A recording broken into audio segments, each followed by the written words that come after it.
여러분 안녕하십니까? 12.3 내란의 수괴 혐의를 받는 윤석열 피고인에게 사형이 구형됐습니다.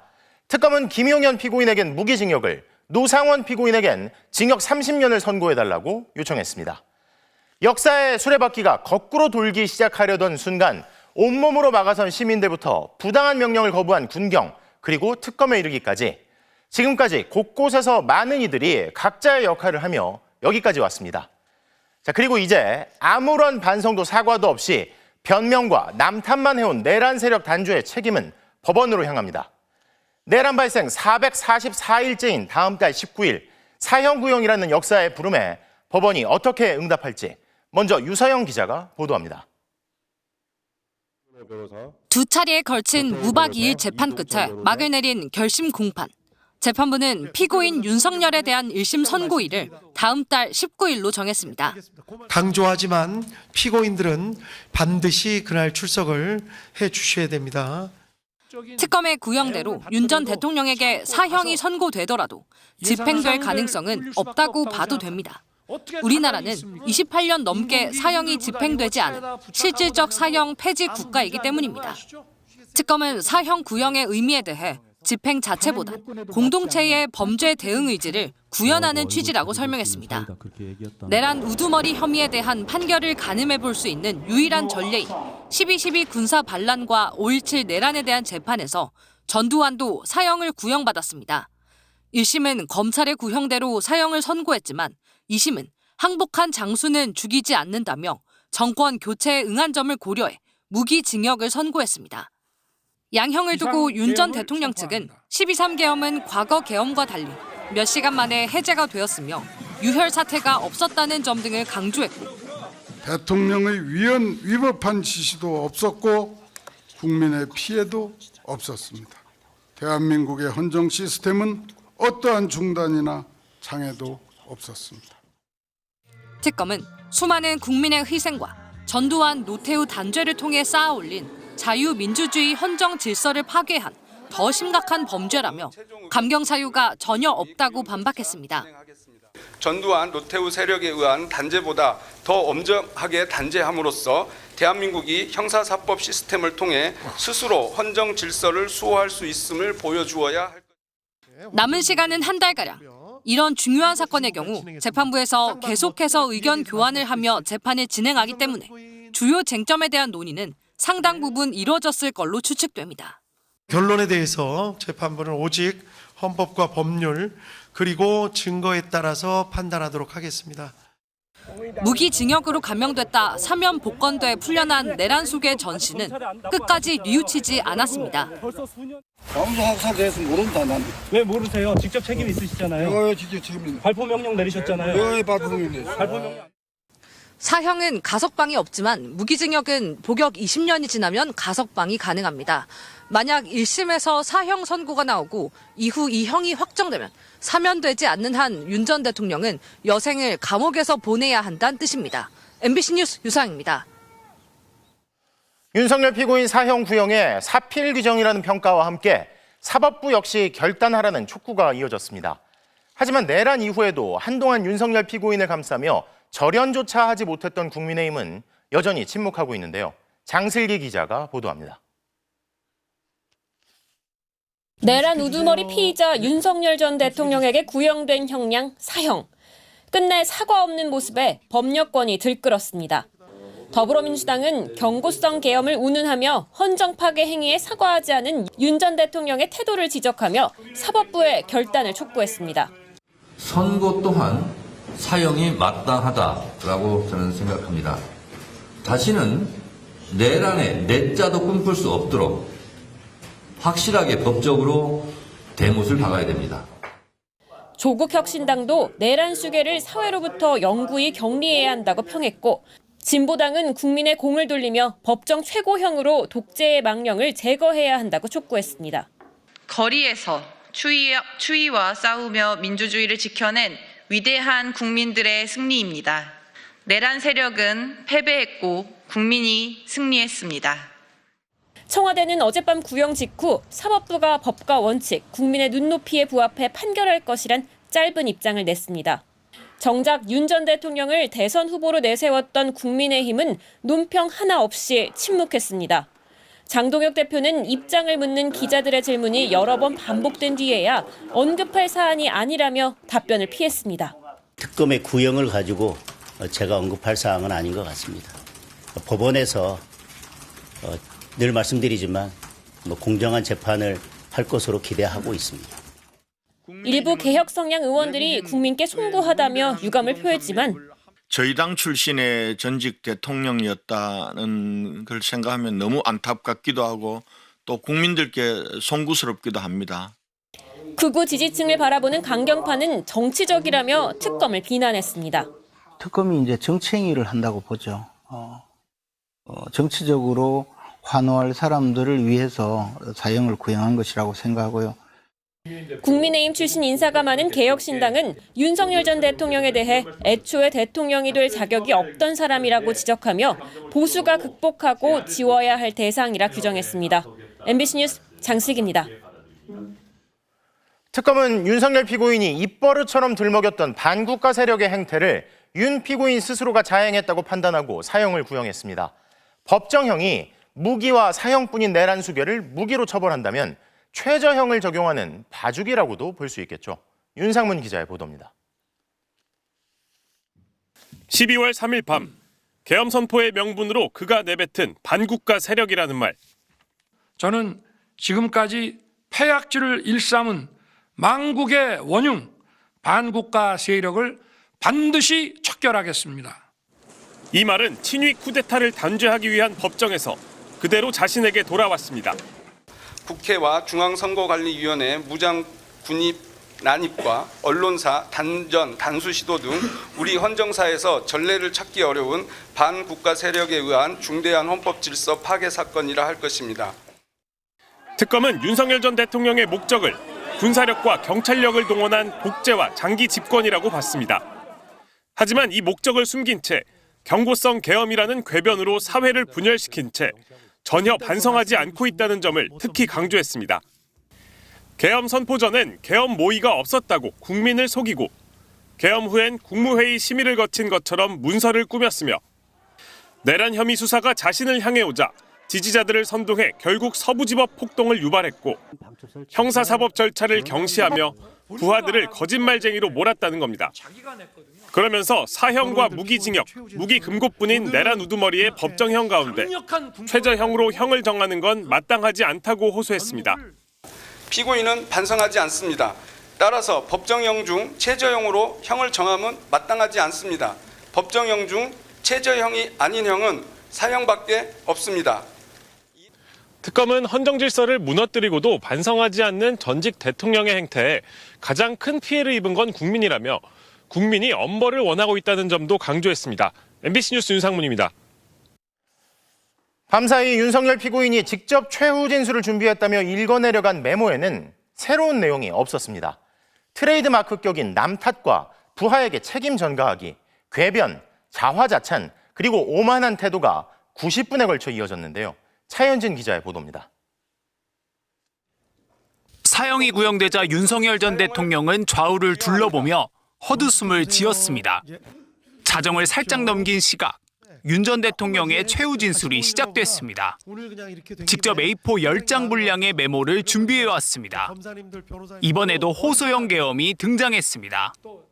주권자가 제발 좀 정치와 국정에 관심을 가지고 이러한 망국적 폐악에 대해서 감시 견제를 해달라는 호소였습니다. 당시 야당, 현재 여당을 두고는 표현이 거칠어지기 시작했습니다. 국회에서 절대 다수 의석을 가지고 있는 민주당의 호루라기에 맹목적으로 달려들어 물어뜯는 이리떼들의 모습이라는 생각이 듭니다. 친위 쿠데타라는 특검의 공소 내용은 망상과 소설이라며 비꼬았습니다. 개헌을 해가지고 장기 독재를 한다고요? 그거 정말 저 미리 알려주시지 그랬습니까? 어떻게 하는지 좀 배워보게. 그러더니 발언 막판엔 장갑차와 탱크로 평정하는 시도라도 했느냐면서 흥분해서 책상을 여러 차례 손으로 내려쳤습니다. 국법위도요. 국회 해산하고 만든 겁니다. 국회 해산하고 개헌을 어떻게 할지가 서야 국보위를 어떻게 만들지가 나오는 것이고 자신을 내란몰이의 피해자로 칭하면서 자신 때문에 경찰 수뇌부가 피고인석에 앉고 중형까지 구형된 상황을 두고는 김용현 전 국방장관 탓을 하기도 했습니다. 김용현 장관이 제 방에 오지 않았으면 여기 조지호 청장이나 김봉식 청장이 뭐 이런 식의 지금 어려운 상황에 처해 있지 않았을 텐데. 90분간 이어진 최후 진술에서 반성과 사과는 찾아볼 수 없었습니다. MBC 뉴스 차현진입니다. 이런 윤석열과 한몸처럼 움직였던 내란 2인자 김용현 피고인 그리고 비선의 설계자 노상원 피고인에겐 각각 무기징역과 징역 30년이 구형됐습니다. 특검은 공직 엘리트들의 행태로 비극적인 역사가 반복될 뻔했다며 중형 선고를 요청했는데요. 송정훈 기자가 보도합니다. 이번 내란은 국민의 저항과 국회의 신속한 조치로 극복할 수 있었지만 이와 같은 공직 엘리트들의 행태는 내란 사태에 공직 엘리트들의 동조와 방임이 있었다는 지적이 나오는 순간 가담자들에 대한 중형 구형도 예정된 결과였습니다. 특검은 내란 2인자 김용현 전 국방부 장관에 대해 무기징역을 구형하면서 단순한 가담자가 아니라 우두머리와 다를 바가 없다고 지적했습니다. 경호처장이자 국방부 장관으로서 이 사건 내란 모의 단계부터 실행 단계까지 피고인 윤석열과 한몸처럼 움직였고 내란 사태의 민간인 비선이었던 노상원 전 정보사령관은 기획자이자 설계자로 규정하며 징역 30년이 필요하다고 요청했습니다. 그러나 김 전 장관은 폭동도 국헌문란의 목적도 없었다며 특검이 합법적인 계엄을 내란으로 몰아간다는 주장을 반복했습니다. 군인에게 실탄도 지급하지 않고 국민의 안전을 최우선으로 하는 그런 폭동 내란이 어디에 있습니까? 윤 전 대통령의 지시로 국회에 경찰력을 투입한 혐의 등을 받는 조지호 전 경찰청장에겐 대통령 명령에 따르지 않을 경우의 불이익과 내란에 성공할 경우 얻을 권세 때문에 내란에 가담했다며 징역 20년이 구형됐습니다. 조 전 청장은 지금 생각하면 아쉬운 판단도 있다면서도 당시 혼란한 상황에서 할 수 있는 건 그간의 경험을 기초로 일하는 것뿐이었다고 호소했습니다. 특검은 마찬가지로 국회 봉쇄에 가담한 혐의를 받는 김봉식 전 서울경찰청장과 목현태 전 국회 경비대장에게는 각각 징역 15년과 징역 12년을, 방첩사의 정치인 체포 시도에 가담한 혐의를 받는 윤승영 전 국가수사본부 수사기획조정관에겐 징역 10년을 내려달라고 요청했습니다. 이 밖에도 부정선거 수사단을 꾸리는데 관여한 혐의를 받는 김용군 전 3군 사령부 헌병대장에 대해선 징역 10년이 구형됐습니다. MBC 뉴스 송정훈입니다. 과거에도 내란 수괴 혐의 등으로 사형 구형을 받은 전직 대통령이 있었죠. 자, 그런데 윤석열 피고인은 당시에 전두환과 비교해도 재판을 받는 태도 면에선 더 악질이란 평가가 나옵니다. 정혜인 기자가 보도합니다. 윤석열 피고인에게 사형이 구형된 서울중앙지방법원 417호 대법정. 30년 전인 1996년 8월, 이곳에서는 또 다른 전직 대통령에게 사형이 구형됐습니다. 12.12와 5.18의 주범인 전두환에게 반란과 내란 수괴, 뇌물수수 등 혐의로 검찰이 사형과 추징금 2,200억여 원을 구형한 겁니다. 검찰은 구형에 앞서 장문의 논고를 통해 피고인들의 죄는 우리 역사상 가장 무거운 범죄이며 죄질이 나쁜데도 불구하고 전혀 반성의 빛이 없다는 점 등에서 엄벌이 마땅하다며 중형 구형의 이유를 밝혔습니다. 함께 내란을 벌인 노태우 피고인에 대해서는 무기징역과 함께 추징금 2,800억여 원이 구형됐습니다. 윤석열 피고인과 같은 점은 모두 뉘우침이 없어 정상 참작의 여지가 없다는 거였습니다. 피고인은 반성하지 않습니다. 양형에 참작할 사유가 없고 오히려 중한형을 정해야 합니다. 하지만 다른 점이 있었습니다. 전두환, 노태우 두 사람은 윤석열 피고인과 달리 최후 진술에서 국민을 향해 사과했습니다. 법정에 선 것은 부덕의 소치다. 국민들께 심력 끼쳐 죄송하다. 이런 일 생기게 해 국민들께 죄송하다며 형식적으로나마 고개를 숙인 겁니다. 끝까지 굳은 표정으로 검찰의 논고문을 듣고 검찰의 구형 순간 입을 다문 채 정면만 응시한 것도 웃음을 터뜨린 윤석열 피고인과는 다른 점이었습니다. 변호인들의 선을 넘는 궤변과 시간 끌기, 검찰을 비난하는 방청석의 소란도 그때는 없었습니다. 내란 재판에서 끝까지 사과 한마디 없이 국민을 외면한 전직 대통령은 오직 윤석열 피고인 한 명뿐이었습니다. MBC 뉴스 정혜인입니다. 국민의힘 윤리위원회가 어젯밤 기습적으로 한동훈 전 대표를 제명 의결했습니다. 이른바 당원 게시판 논란에 책임을 물어 당원권 박탈이라는 중징계를 내린 건데요. 한 전 대표는 민주주의가 파괴하는 또 다른 계엄이라며 강하게 반발하면서 법적 대응을 예고했습니다. 먼저 김민찬 기자입니다. 특검이 윤석열 전 대통령에 대해 사형을 구형한 날, 국민의힘 윤리위원회는 한동훈 전 대표의 제명을 의결했습니다. 새 윤리위가 출범한 지 닷새 만, 단 2차례 회의 끝에 내놓은 최고 수준 징계입니다. 윤리위원회에서 여러 사정들을 고려해서 결정했다고 생각합니다. 저도 지금 보도를 통해서 제명 결정 내용만 들었고, 윤리위는 한 전 대표 가족들이 당원 게시판에 윤석열 전 대통령 부부 비난 게시글 1000여 건을 작성한 것으로 판단했습니다. 이 글들이 단순한 개별적 비난과 비방, 중상 모략 수준을 넘어서는 조직적인 경향성을 보여준다고도 지적했습니다. 그러면서 윤리위는 한 전 대표가 가족 일탈과 해당 행위에 대해 윤리적 책임은 물론 정당 대표로서 관리 책임, 정치적 책임까지 있다고 밝혔습니다. 중징계하지 않으면 익명성과 표현의 자유 이름으로 악성 비방 글들이 난무하게 될 것도 고려했다고 설명했습니다. 한밤중에 제명안을 받아든 한 전 대표 측은 즉각 반발했습니다. 수십여 명의 지지자들과 함께 국회를 찾아 기자회견을 연 한 전 대표는 장동혁 대표가 계엄을 막은 자신을 찍어내기 위해 벌이는 일이라고 주장했습니다. 윤리위 재심 신청은 의미가 없다며 당에서 제명이 확정되면 법적 대응을 시사했습니다. 계엄을 막고 당을 지킨 저를 허위 조작으로 제명했습니다. 국민, 당원과 함께 이번 계엄도 반드시 막겠습니다.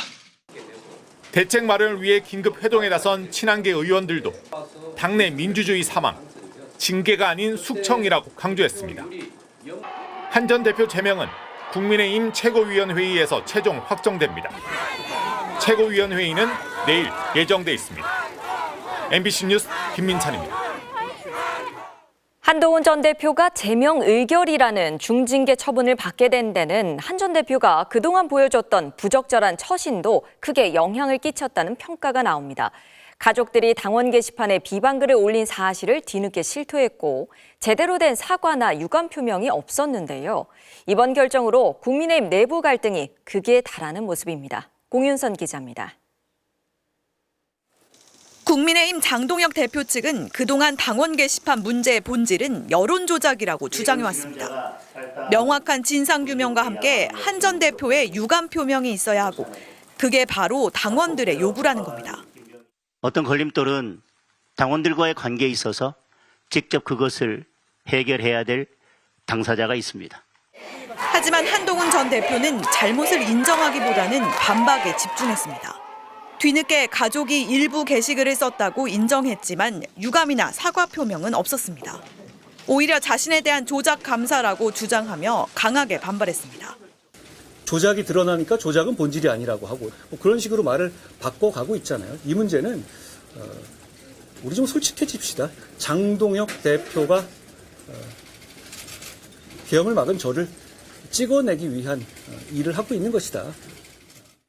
결국 장 대표가 당 기강 확립을 내세우며 빠르게 한 전 대표를 축출하고 나선 모양새인데 당장 국민의힘은 찬성과 반대 두 갈래로 갈라졌습니다.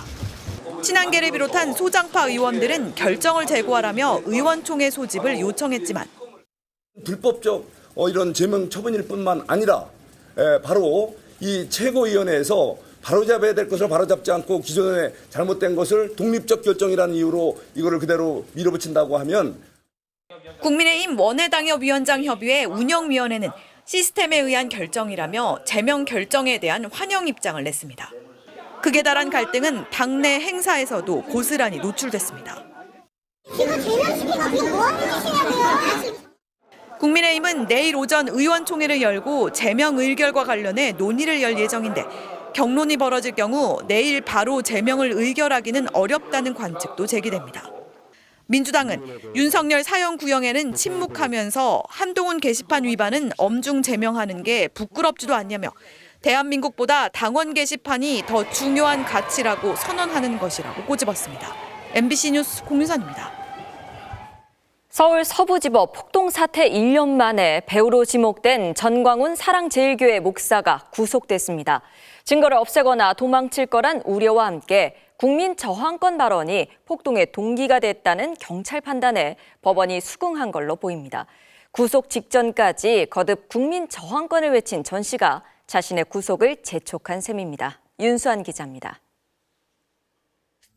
구속 갈림길에 선 전광훈 씨는 자신에 대한 수사를 조롱하며 태연한 척했습니다. 깜빵을 한번 갔다 온 사람은요. 깜빵을 또 한 번 갈 수 없을까? 자꾸 그리워지는 거예요. 영장 심사에 들어가기 직전까지도 확신에 차 있었습니다. 결과 어떻게 될 거라고 보시나요? 결과? 아니 이거는 반드시 무죄지, 무죄. 법원은 증거를 없애고 도망칠 우려가 있다며 전 씨에 대한 구속영장을 발부했습니다. 전 씨가 전국에 설치된 사조직인 이른바 자유마을 집으로 도망쳐 숨거나 증거를 없앨 수 있다는 경찰 측 주장을 받아들인 겁니다. 범행 중대성과 재범 우려도 인정된 걸로 보입니다. 전 씨는 비상계엄 선포 이후 국민 저항권에 강하게 부르짖더니 윤 전 대통령 구속 전날엔 공권력을 향한 폭력을 대놓고 정당화했습니다.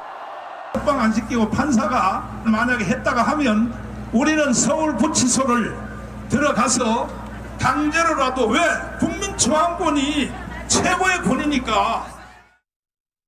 폭동에 앞서 온라인 커뮤니티엔 저항권이 있다며 법원 유리창을 깨고 들어가도 된다는 글이 잇따랐고 실제 행동으로 이어졌습니다.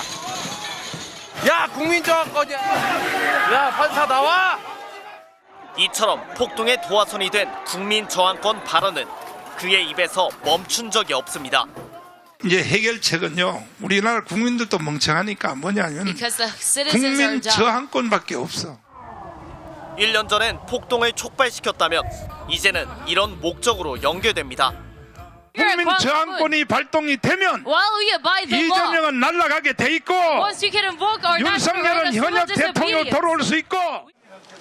전 씨 측은 구체적인 증거도 없이 정치적 압박으로 구속됐다고 반발하고 있습니다. 경찰은 합법적 등록 절차 없이 법원 폭동 피고인들을 위한 영치금을 모금한 혐의로 전 씨의 사랑제일 교회에 대해서도 수사에 들어갔습니다. MBC 뉴스 윤수환입니다.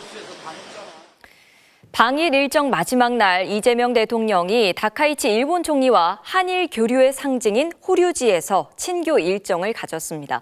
회담 이후에는 서로의 관심사를 배려한 선물도 주고받았습니다. 김정호 기자의 보도입니다.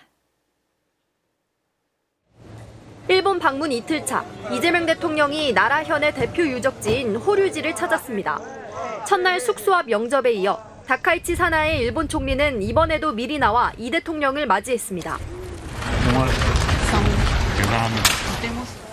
백제 문화의 영향을 받아 7세기에 창건된 불교 사찰 호류지는 1500년 전부터 이어져 온 한일 문화 교류를 상징하는 곳입니다.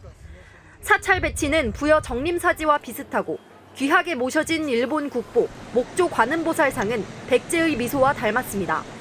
1박 2일 짧은 일정에도 다카이치 총리와 5번 만난 이 대통령은 현지 동포를 만난 자리에서도 한일 교류의 역사가 제대로 기억되지 못해 아쉽다며 양국 관계 개선을 약속했습니다. 불행한 과거 때문에 수천 년의 이 아름다운 교류의 역사가 제대로 기억되지 못하는 측면이 있습니다. 한일 양국 관계 또한 부침이 있기는 하지만 조금씩 진전을 이뤄내고 있습니다. 두 정상은 서로의 취향을 배려한 선물도 주고받았습니다. 이 대통령은 학창시절 밴드부 드러머 출신인 다카이치 총리에게 한국산 드럼과 나전 칠기로 장식한 드럼 스틱을, 다카이치 총리는 등산이 취미인 이 대통령에게 태양광 충전 기능이 있는 일본 브랜드 카시오의 손목시계를 선물했습니다. 한국 건강식품인 홍삼과 청국장 분말, 일본 전통 간식인 모나카가 오고 갔고 총리 부군을 위한 삼성 갤럭시 워치와 유기 반상기 세트, 김혜경 여사를 위한 나라현 전통 화장복과 파우치가 선물돼 고향 방문 의미를 더했습니다. 이 대통령은 간사이 지방의 동포들을 만난 뒤 1박 2일 동안의 방일 일정을 마무리했습니다. 중국 다음으로 방문한 일본에서 셔틀 외교에 기반한 협력 의지를 재확인하는 한편 중일 갈등 구도 속 외교적 균형도 모색했습니다. 오사카에서 MBC 뉴스 김정우입니다. 이재명 대통령이 일본 방문 일정을 마무리하고 오늘 저녁 귀국했는데요. 두 정상은 과거사 문제와 경제 분야 협력을 위한 첫 발을 뗐습니다. 오사카 현지에서 정상빈 기자입니다. 청와대는 이번 방문의 가장 큰 성과로 한일 두 정상 사이 깊어진 신뢰를 꼽았습니다. 취임 전 상대국의 강경한 입장을 보였던 이재명 대통령과 다카이치 총리가 친분을 쌓으며 협력의 틀을 다졌다는 겁니다. 정상 간의 진솔한 대화가 각급에서 보다 다양한 소통으로 이어져서 한일 간 협력이 더욱 확대되고 공고화될 수 있도록 계속해서 뒷받침해 나가고자 합니다. 조세희 해저 탄광에 수몰된 유해 DNA 감정에 양국이 협력하기로 한 것도 이러한 신뢰가 깔려 있어 가능했습니다. 이번 회담을 계기로 과거사 문제에서 작지만 의미 있는 진전을 이루어낼 수 있어 참으로 뜻깊게 생각합니다. 두 정상은 각자의 국익과 직결된 문제에 대해서도 허심탄회하게 이야기를 나눴습니다. 회담에서 이 대통령은 우리 수출 기업을 위해 일본 주도의 환태평양 경제 동반자 협정 CPTPP에 가입할 의사가 있다고 재차 확인했습니다. 일본 측은 동일본 대지진 여파로 계속되는 일본산 수산물 수입 금지 조치 해제를 위해 수산물 안전에 문제가 없다는 점을 우리 측에 강조했습니다. 다만 이 대통령은 일본 측 설명을 들었을 뿐 관련 언급은 하지 않은 걸로 전해졌습니다.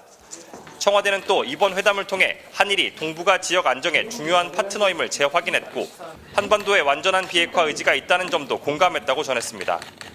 한편 방일 기간 동안 북한 김여정 부부장이 무인기 문제를 놓고 사과를 요구한 것에 대해 청와대는 우리 안에서 경위를 파악하는 단계라고 설명했습니다. 또 북한이 완벽한 단절과 강렬한 거부를 표하고 있지만 이 대통령 지침에 따라 9.19 군사합의 복원을 정부의 기본 방향으로 삼고 필요한 논의를 하고 있다고 밝혔습니다. 취임 전 다소 경직된 관계가 예상됐던 두 정상은 뜻밖의 호흡을 보이며 한일 관계를 다지는 모습입니다. 다만 독도 문제 등 입장이 첨예하게 갈리는 의제가 남아있는 만큼 신뢰를 지렛대 삼아 갈등 요소를 계속 관리해 나갈 수 있을지 주목됩니다. 오사카에서 MBC 뉴스 정상빈입니다.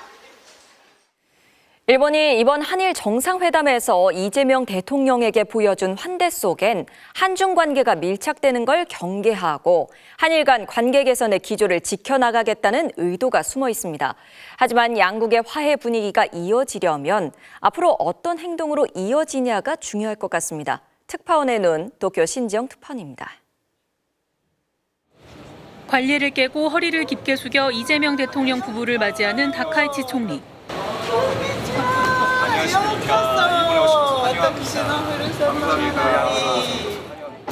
깜짝 이벤트가 된 드럼 합주 후엔 격한 칭송의 말도 빼놓지 않았습니다.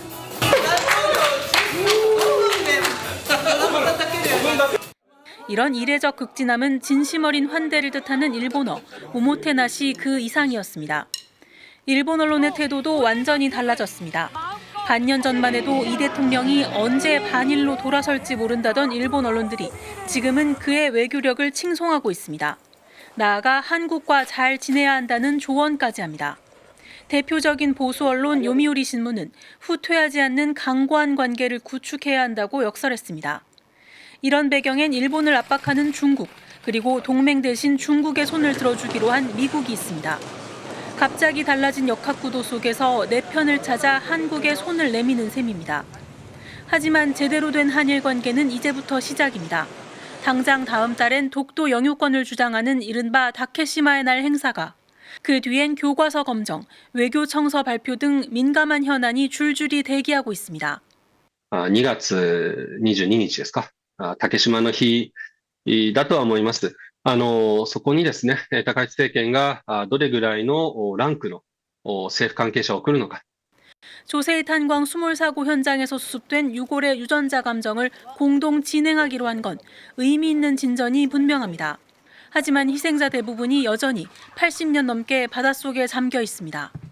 183体もあると言われているご遺骨を全部収容するということは非常に困難な、資金的な壁もありますので、そこへの協力を求めてですね、今後政府交渉を強めていきたいと。 온갖 환대와 미사 여구보다 중요한 건 결국 행동입니다. 한일 관계가 진정한 미래지향적 관계로 나아가기 위해 말이 아닌 행동으로 신뢰를 쌓아가는 것이 무엇보다 필요합니다. 도쿄에서 MBC 뉴스 신지영입니다. 중국은 일본이 한국을 이용하려는 의도를 드러냈다는 반응이 나왔습니다. 두 나라 정상의 발언에 온도차가 있었다며 회담 결과를 대수롭지 않다는 듯 평가하기도 했는데요. 베이징 이피리 특파원이 보도합니다. 중국 정부의 의중을 전달하는 관영 언론 글로벌타임스의 홈페이지 첫 화면. 이재명 대통령의 숙소 앞에서 90도로 허리를 숙여 환영하던 다카이치 일본 총리의 모습이 올라왔습니다. 한국에 아쉽고 바라는 게 있을 때 취하는 자세와 표정이라는 한국 누리꾼의 반응도 함께 소개됐습니다.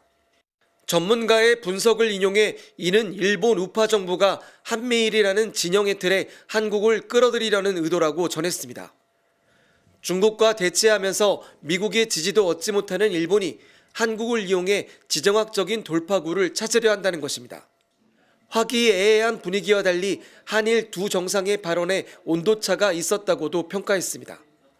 다카이치 총리가 한일 관계를 새로운 단계로 끌어올리고 싶다고 말했지만 이재명 대통령은 부정적 요인을 잘 관리하고 최소화할 필요가 있다고 강조한 대목에 주목한 것입니다. 일본은 협력에 집중했지만 한국은 역사와 영토 문제에서 비롯되는 관계의 후퇴를 막는 데 우선순위가 있다고 분석했습니다. 이런 점으로 미뤄 한일 양국의 협력은 제한적이라는 것입니다. 중국 정부는 한일 정상회담에 대한 공식 논평을 자제했습니다. 这是韩国和日本之间的双边交往. 글로벌 타임스는 또 이 대통령이 일본보다 중국을 먼저 방문한 것은 상징적이라며 한국이 중국과의 관계 복구를 우선한다는 의미라고 해석하기도 했습니다. 베이징에서 MBC 뉴스 이필입니다.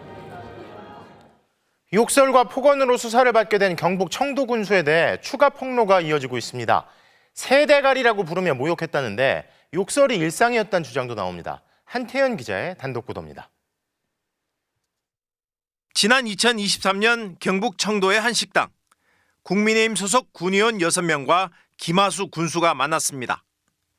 그런데 다짜고짜 자신이 추진하는 정책을 잘 도와주지 않는다며 화를 내더니 군의원들을 새대가리 같은 것들이라고 불렀습니다. 군의원들은 대부분 5, 60대였고 여성 의원들도 2명이나 있었습니다. 군수님하고 이제 소통의 자리를 가진 적이 있습니다. 그 자리에서 의원들, 새대가리 의원들 하면서 그렇게 말씀하셨고 무소속 의원도 모욕을 당했다며 폭로했습니다. 저에게 이 새끼, 저 새끼 군연으로 인정하지 않는다는 폭언과 비방하는 문자를 보내는 등 군청 공무원들에게도 욕설이 일상이었다는 주장도 나왔습니다. 말을 듣지 않으면 죽인다는 등 입에 담지 못할 망언을 한 행위가 한두 번도 아닙니다.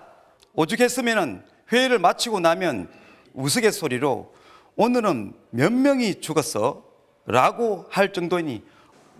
폭로가 이어지자 김 군수는 취재진을 만나 사과했습니다. 새대가리라는 말은 했습니다. 지내다가 제가 이제 감정 조절이 안 되면 이제 이렇게 욱해서. 그는 평소 부하 공무원들을 이렇게 대해왔습니다. 공무원들에게 욕한 적 없습니까? 있죠. 있긴 있지만 그렇게 강하게 한 적은 없습니다. 그럼 어떻게 약하게는 했습니까? 약하게 했는데 더 이상 이제 제가 이야기를 오늘 하지 않겠습니다. 군의원들은 군수 발언이 개인적 일탈을 넘어 군 행정 신뢰를 무너뜨리는 중대한 사안이라며 재발 방지를 위한 명확한 조치와 공직기강 확립 방안을 제시할 것을 촉구했습니다. MBC 뉴스 한태현입니다. 서울 시내버스 파업이 이틀째 이어지고 있습니다. 오늘 노사가 2차 협상을 시작했는데요. 현장 연결합니다. 자, 이재인 기자, 지금도 협상이 진행 중인 거죠? 네, 오늘 오후 3시부터 협상이 재개됐으니까요. 지금 5시간 정도 지났습니다. 서울지방노동위가 앞서 기본급 0.5% 인상, 정년 1년 연장 등의 내용이 담긴 조정안으로 중재에 나섰으나 합의에 실패했죠. 일단 노조는 기존 기본급 3% 인상 입장을 고수하고 있습니다. 지난해 서울시 공무원과 지하철 노동자 임금 인상폭이 3%였다는 점을 고려한 요구인데요. 결국 진호위가 오늘 중재안으로 어느 정도의 기본급 인상률을 제시하느냐, 또 그걸 사측이 받아들이느냐가 파업 종료의 관건이 될 전망입니다. 자, 그런데 노사 간 갈등이 하루 이틀 된 게 아니잖아요. 핵심 쟁점이 있을 텐데요. 네, 그렇습니다. 노조 측은 지금까지 버스 회사들이 상여금을 뺀 낮은 기본급에 일부 수당을 더하는 방식으로 기사 인건비를 줄여왔다고 보고 있습니다. 그러던 지난 2024년 12월 대법원이 상여금을 통상임금에 포함해야 한다는 판단을 내렸는데요. 이 판결로 상여금이 통상임금에 포함되면서 임금은 물론 다른 수당 계산 기준도 함께 올라가게 됐습니다. 사측은 인건비 부담이 커진다는 이유로 그동안 상여금을 통상임금에 포함하되 임금 체계를 개편하자고 주장해왔는데요. 하지만 서울을 제외한 전국 6개 특별광역시는 이미 대법원 판결대로 상여금을 통상임금에 반영하기로 타결한 바 있습니다. 서울만 아직 그렇게 하지 않고 있다는 겁니다. 또 서울은 회사는 민간이 소유하고 적자는 지자체가 메우는 버스 준공영제를 시행하고 있는데요. 서울시와 사측이 노동자 임금을 동결하거나 체불 임금을 주지 않는 방식으로 재정 부담을 메우려 해왔다는 점 등을 노조는 문제 삼아왔습니다. 서울만 그렇게 하지 않고 있다. 무기한 파업 얘기도 나오던데 타결 가능성이 좀 있어 보입니까? 네, 일단 노조는 잠시 뒤인 밤 9시를 이번 2차 협상의 마감 시한으로 정했습니다. 노조는 내일 새벽 첫 차 운행 여부를 결정해 현장에 전달하려면 늦어도 9시 전에는 결론이 나야 한다는 입장입니다. 다만 진호위는 합의를 중재할 수는 있어도 강제할 수는 없어 타결 여부는 불투명합니다. 노조 측은 9시까지 상황 변화가 없을 경우 무기한 파업을 이어갈 수밖에 없다고 했습니다. 지금까지 서울지방노동위원회에서 전해드렸습니다. 버스 파업 이후 서울시가 무료 셔틀버스를 투입했죠. 저희 취재진이 이 버스에 타서 시민들을 만나봤는데요. 얼마나 도움이 됐을까요? 송서영 기자입니다. 서울 시내버스 파업 둘째 날, 서울시가 시민 불편 줄인다며 투입한 무료 셔틀버스가 서는 정류장입니다. 찾기도 쉽지 않았지만 허리를 잔뜩 굽혀야 노선도를 확인할 수 있다는 점부터 불편했습니다. 버스에 오르자 승객은 단 한 명.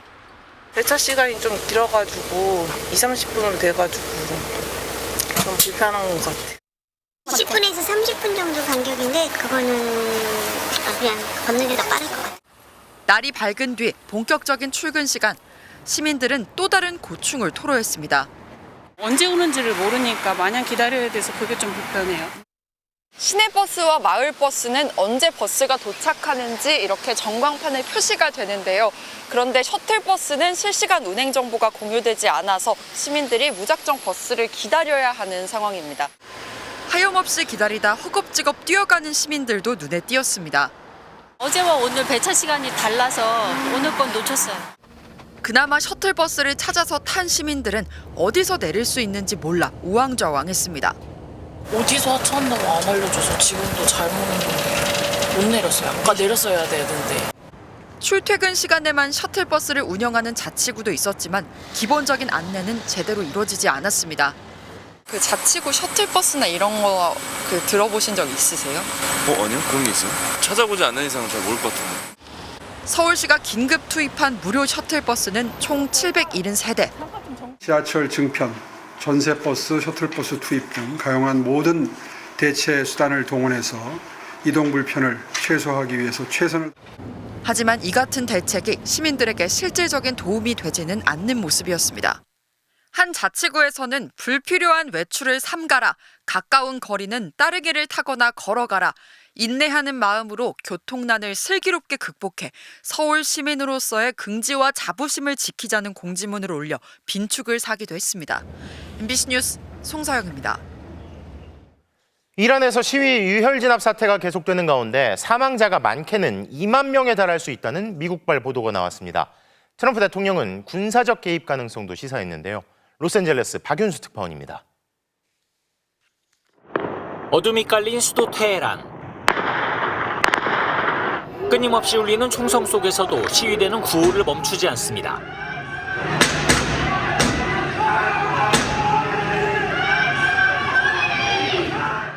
시민들이 거리로 나온 지 17일째. 이란 정부는 유혈 진압을 계속하고 있습니다.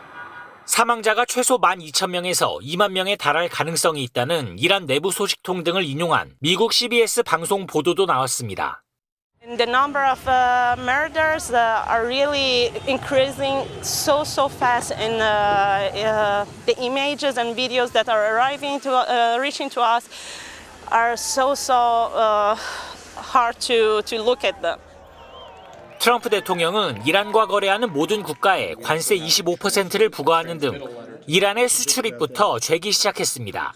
이란의 최대 쌀 공급국인 인도는 이미 쌀 수출을 중단했습니다.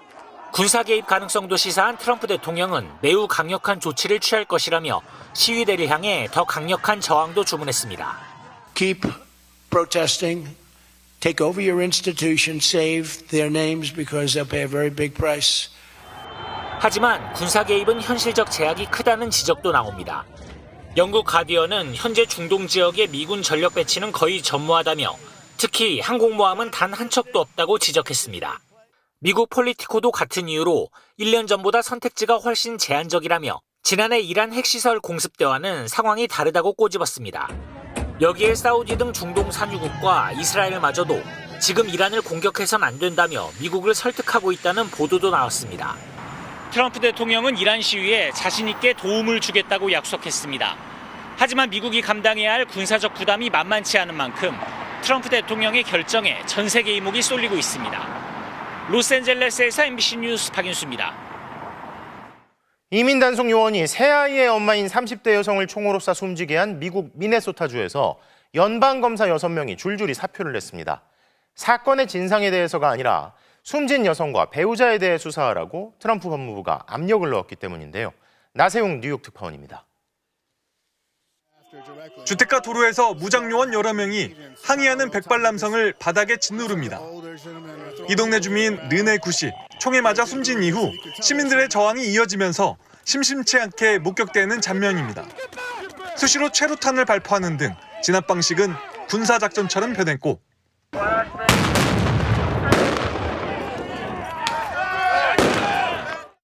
식당과 식료품 가게에선 시도 때도 없이 유색 인종을 표적 삼습니다. I am U.S. citizen. 자국민이 단속 중에 사살됐는데도 트럼프 행정부는 보란 듯이 미네소타주의 작전 인력을 역대 최대 수준인 3,000명 규모로 늘렸습니다. Our officers were not going to stop. 95% of Minnesotans that like us here.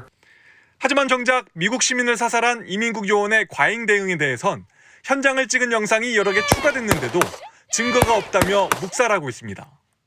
사건을 사실상 덮으려는 듯한 움직임에 미네소타 검찰청의 담당 검사 6명이 줄 사표를 던졌습니다.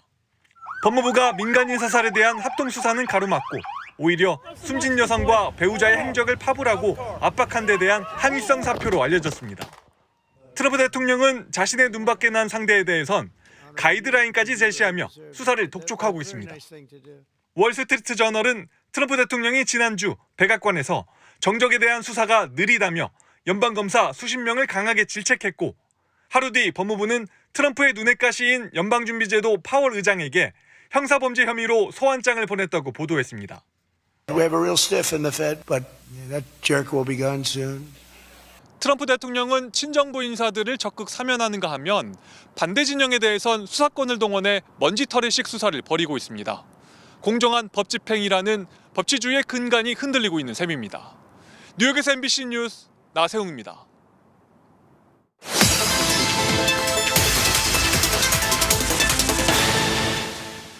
베를린 이덕영 특파원입니다. 저는 지금 그린란드 누크에 도착했습니다. 트럼프 대통령이 수단을 가리지 않고 그린란드를 차지하겠다고 선언했는데요. 당사자인 그린란드 주민들의 이야기를 직접 들어보겠습니다. 누크 시내의 한 전통 수공예 상점. 트럼프 대통령은 독재자라고 단언합니다. 동맹의 영토를 내놓으란 요구가 어이없다며 웃지만 영토를 지키겠다는 의지는 분명합니다. We need more democracy and respect each other. That's Greenlanders need. 주민들에게 돈을 나눠준단 말에 모욕감이 치밀어 오른다고 말합니다. I don't think that's where our values are. I think it's disrespectful. 조용한 얼음의 섬 그린란드가 트럼프 때문에 지난 열흘 사이 전 세계가 주목하는 곳으로 변했습니다. Suddenly, after Venezuela, it seems that the hotspot of international politics is here in Greenland, in Nuuk. 누크 시내에서 가장 큰 쇼핑몰. 요즘 없어서 못 산다는 인기 품목이 있다고 해서 찾아가 봤습니다. 창고 안에서 점원이 찾아온 건 딱 하나 남았다는 빨간색 모자. I have a last one here. 트럼프 대통령의 상징인 빨간 마가 모자처럼 보이지만 정반대의 의미를 갖고 있습니다. It's now it is enough. Now it is enough. No more. 옆면엔 MAGA, 마가라고 써 있지만 미국을 쫓아내라고 쓰여 있습니다. 미국을 쫓아내잔 모자가 하루에만 100개 넘게 팔려나갑니다. 말 그대로 없어서 못 살 정도입니다.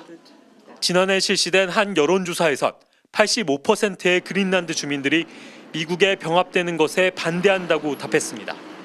그런데도 트럼프 대통령은 돈으로 매수할 수 있다는 듯 말하고 있지만 그린란드 주민들은 어림도 없는 소리라고 입을 모읍니다. We have free health care, free college, and everything free. And when Donald Trump comes here, nothing's gonna be free. 영토 주권을 지킨다는 데엔 정치권도 여야가 없습니다. MBC 취재진과 만난 그린란드 제1야당의 정치인. 돈으로 사겠다는 트럼프의 제안은 고려할 가치도 없다고 분노를 숨기지 않습니다. I think it's very absurd to think about selling a country and even more absurd to sell people. 누크 시내에서 공개적으로 미국과의 병합에 찬성하는 주민은 만날 수 없었습니다. 그린란드 주민도 원치 않는 미국의 일방주의는 분열과 갈등만 키우고 있습니다. 그린란드 누크에서 MBC 뉴스 이덕영입니다. 서울 도심에 있는 보험사에 찾아와 보험 해지 문제를 두고 다투던 50대 남성이 직원에게 흉기를 휘둘러 경찰이 수사에 착수했습니다. 서울 종로경찰서는 오늘 오후 라이나 생명건물에서 보안 요원에게 흉기를 휘둘러 다치게 한 50대 남성을 살인 미수 혐의로 현장에서 체포하고 정확한 범행 동기를 조사하고 있습니다.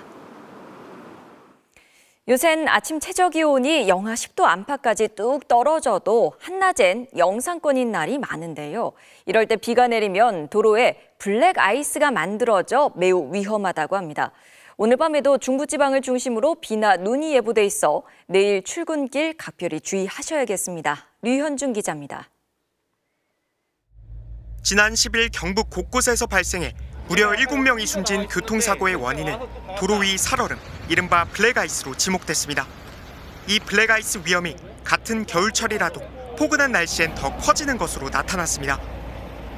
오늘 오후 서울 마포구의 한 도로, 열화상 카메라로 도로 표면을 촬영해봤습니다. 측정 당시 대기 온도는 0.1도. 하지만 도로 표면은 영하 3.8도로 훨씬 낮습니다. 겉으로는 도로가 젖어 있는 것처럼 보이는데요. 직접 만져보면 얇은 얼음막이 붙어 있습니다. 이른바 블랙아이스입니다. 오늘처럼 0도에 가까운 기온일 땐 눈 대신 비가 올 때가 많지만 영하권인 도로 표면에 닿는 순간 얇게 얼어붙어 살얼음이 만들어지기 때문입니다. 육안으론 보이지 않아 더 위험합니다. 영상인데도 얼음길 있나요? 그렇죠. 얼음길 많이 있죠. 지금이 가장 더 위험해요. 실제로 겨울철 평균 기온이 영상 2도일 때 교통사고 치사율은 4.2%로 영하일 때보다 더 높게 나타난 연구도 있습니다. 한 2, 3도 낮아가지고 도로 표면이 어는 경우가 있거든요. 운전자들이 날씨가 따뜻하구나, 도로가 안전하겠구나 이렇게 좀 방심을 하게 되는 거죠. 기후변화로 인해 점점 더 따뜻해지는 겨울. 기상청은 지난달부터 전국 도로 살얼음 지도를 제작해 공개하고 있습니다. 사고 발생 가능성도 높아지고 또 위험기상 발생도 빈번하다 보니까 이런 현상들이 많이 발생해서 사고로 인한 피해가 많아질까 봐. 오늘 밤에도 중부와 경북 지방 등에 비나 눈이 예보돼 있어 내일 출근길에도 도로 살얼음에 유의해달라고 기상청은 당부했습니다. MBC 뉴스 류현준입니다. 애플의 아이폰과 구글의 안드로이드. 두 회사는 스마트폰 운영체제를 두고 20년 가까이 경쟁해 왔는데요. 인공지능 발달 속도가 너무 빨랐던 걸까요? 콧대 높던 애플이 구글에게 손을 내밀어 아이폰에 구글의 AI, 제미나이를 넣기로 결정하면서 AI 분야에선 백기를 들었습니다. 애초에 구글과 동맹 관계였던 삼성에겐 어떤 영향을 줄까요? 이지은 기자입니다. 냉장고 속 남은 재료를 비추자 아이폰이 저녁 식사 조리법을 알려줍니다. And voila. Now you can literally ask questions with your camera. 애플이 지난해 선보인 AI 기능. 그런데 질문을 넣는 대화창의 매듭 문양, 다름 아닌 챗 GPT 로고입니다. AI 비서 시리의 부족한 두뇌를 용병 챗 GPT로 때워온 애플이 결국 적에게 손을 내밀었습니다. 아이폰과 안드로이드, 스마트폰 운영체제 숙명의 라이벌 구글의 AI 제미나이를 아이폰 두뇌로 쓰기로 전격 결정한 겁니다. 올 하반기에는 시리아라고 질문을 던지면 구글 제미나이가 답할 수도 있습니다. AI 분야 지각생 애플이 결국 자체 AI를 포기하고 적과의 동맹에 나선 겁니다. 사진 속 사과, 즉 애플을 지워버린 뒤 애플은 이게 가능하냐고 조롱해온 삼성 갤럭시 광고. 삼성은 AI 기술을 아이폰과의 차별점으로 강조해왔습니다. We have continued to lead the charge, accelerating the adoption of mobile AI for all, because we believe that AI should be meaningful and accessible. 경쟁자인 애플이 오랜 안드로이드 동맹 구글과 손을 잡은 불편한 상황. 삼성은 같은 두뇌의 다른 기능으로 더욱 차별화해야 하는 과제를 안게 됐습니다. 지난해 애플은 삼성을 제치고 14년 만에 출하량 기준 스마트폰 시장 1위를 되찾았는데 점유율 차이는 단 1%포인트.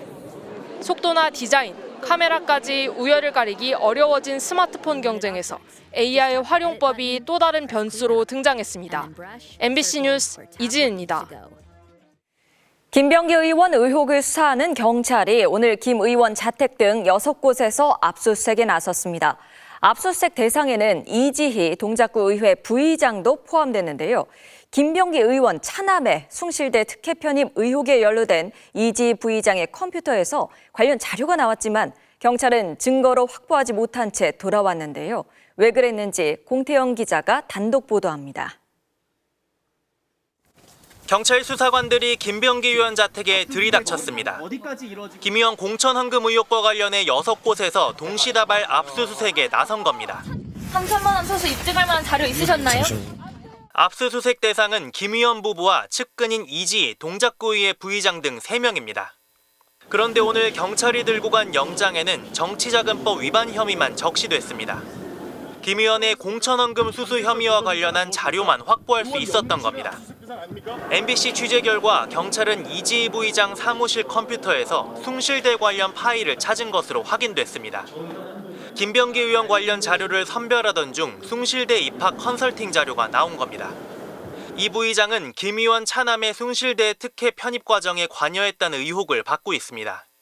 2022년 4월 이 부의장이 김 의원 지시로 숭실대에 적어도 2차례 찾아갔다고 김 의원 전 보좌진들은 경찰에 진술했습니다. 김 의원의 또 다른 의혹과 관련한 증거가 눈앞에 나왔는데도 경찰은 속수무책이었습니다. 영장이 없는 내용이어서 확보할 수 없었던 겁니다. 경찰 관계자는 중요한 자료가 아니라 압수할 필요를 당장 느낄 수 없었다고 했습니다. 또 이 부의장 측이 변호인과 상의해보고 제출하겠다고 말해 확보를 미뤘다고 했습니다. 이지희 부의장실에는 노트북도 태블릿도 없던 것으로 알려졌습니다. 숭실대 관련 자료 역시 언제든 없어질 수 있는 상황인 만큼 늑장 수사에 이어 부실 수사라는 지적까지 피하기 힘들 것으로 보입니다.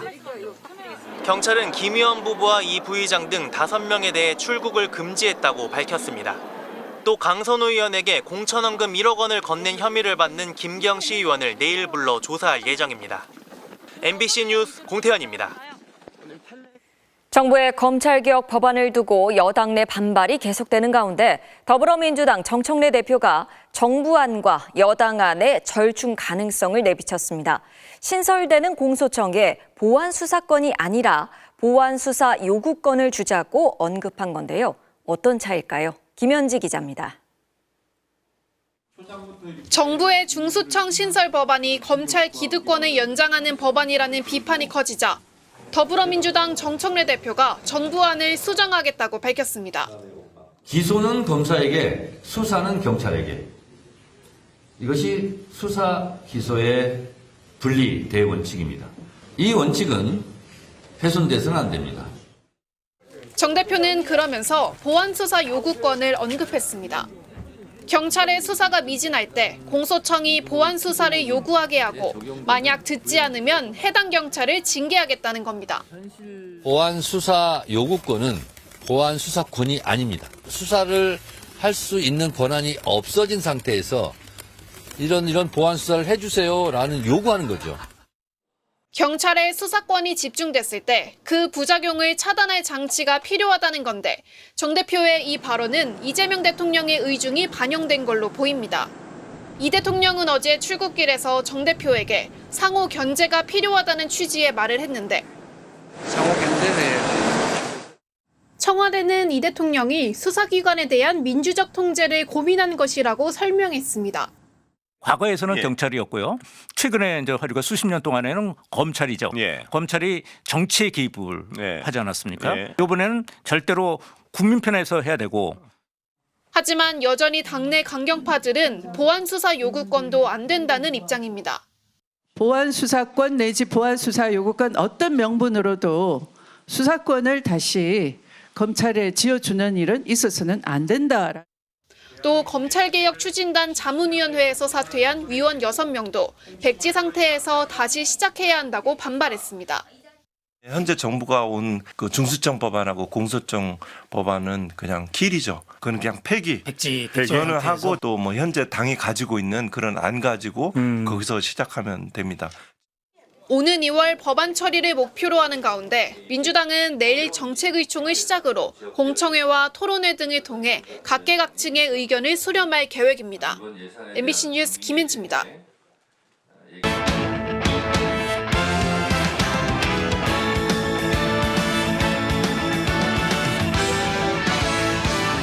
수요일 밤 스포츠 뉴스입니다.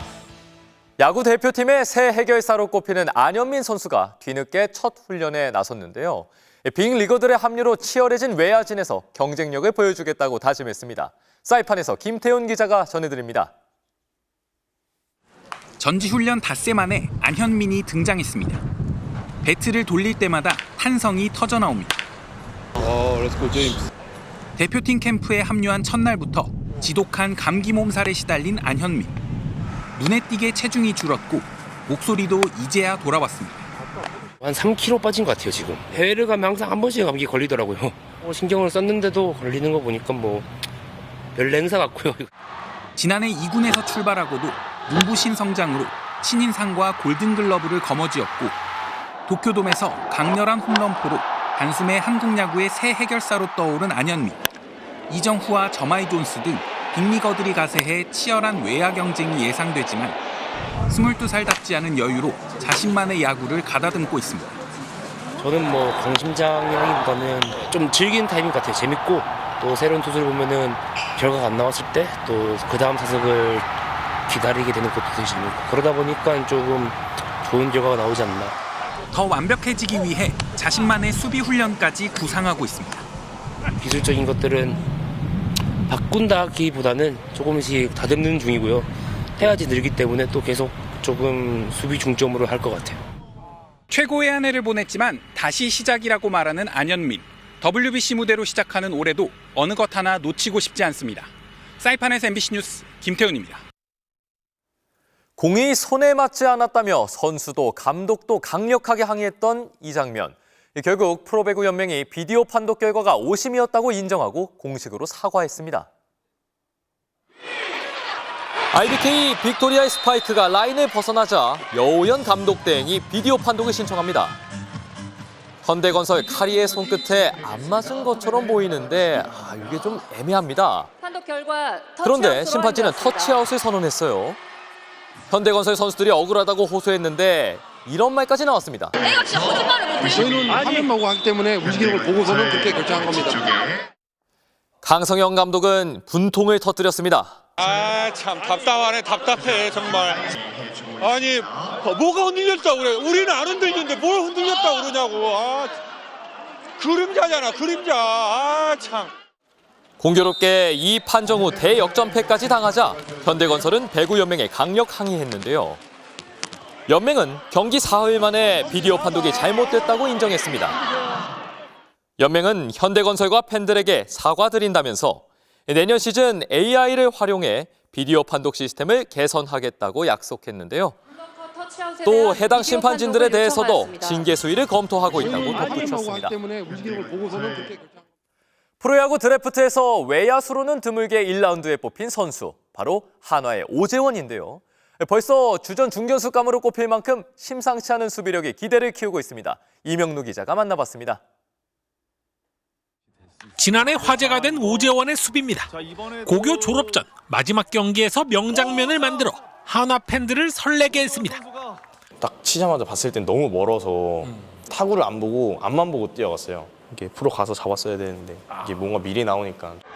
KBO 최고 수비수 박혜민을 관찰하면서 감각을 익혔다는 오재원. 수비 범위 하나는 누구보다 더 뛰어날 자신 있다고 생각하고 박혜민 선배님 강의하는 것도 다 들었는데 잠실에서 한 거 봤어요. 박혜민 선배님의 반 정도는 해야 될 것 같습니다. 1라운드 지명자 대부분이 투수 일색인 상황에서 전체 3번 지명을 받은 오재원.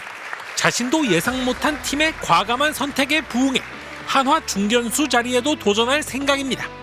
FA로 다른 중견수 선배님이나 형들이 왔어도 저는 많이 배울 생각밖에 없었고 이렇게 된 이상은 야구장에서 보여주는 수밖에 없다고. 등번호 54번이 박힌 유니폼에 헬멧까지. 전지훈련 명단에 포함돼 구단 정식용품을 지급받으면서 설렘과 기대는 더 커졌습니다. 캐리어는 처음 받는 것 같아요. 귀여운데요? 고등학교 때는 이제 원래 유니폼이랑 바람막이 하나 그리고 언더티 3장 이렇게 주는데 제 프로는 프로구나 또 생각 드는 것 같아요. 팬들로부터 짙은 눈썹으로 비교되는 선배 문현빈처럼 고졸신인 백안타도 꿈꿔봅니다. 팬분들이 좀 기대를 상상 이상으로 많이 해주시는 것 같아가지고 좋은 거 많이 배워가지고 그래도 경쟁해보고 싶습니다. MBC 뉴스 이명노입니다.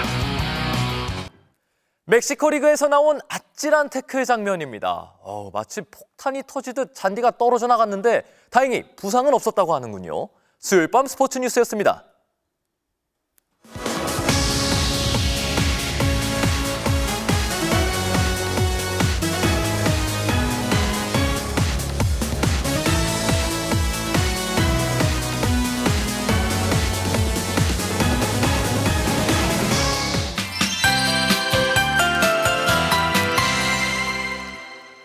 낮부터는 추위가 다소 누그러졌는데요. 내일은 기온이 더 오르겠습니다.